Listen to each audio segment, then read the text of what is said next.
our banner focuses on business and about PagFit.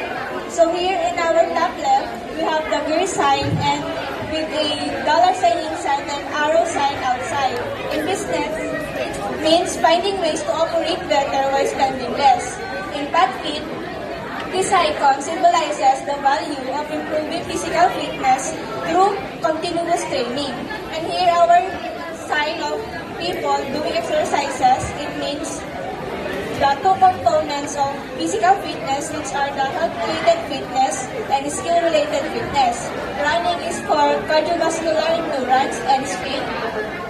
And lifting the barbell, which means for muscular strength and power.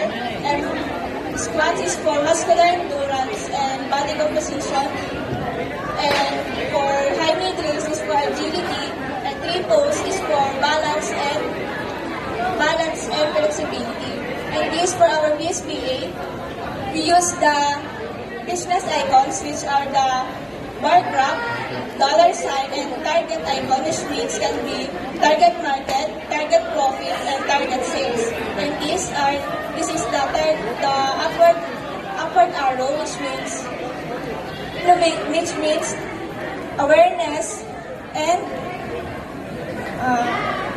which means upward progress, success, and choosing right direction. And for our bulb icon, this means innovation, creativity, and right decision making in our physical fitness and business. So moving forward po, in the bottom left, we put magnifying glass.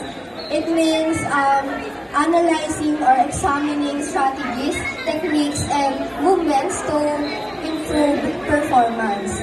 And also, we put fire here po in the center because it symbolizes passion, determination, and energy to finish strong po. That's why we put finish plug here in the bottom right because we believe that with passion, we can finish the activities with strong mind and strong body.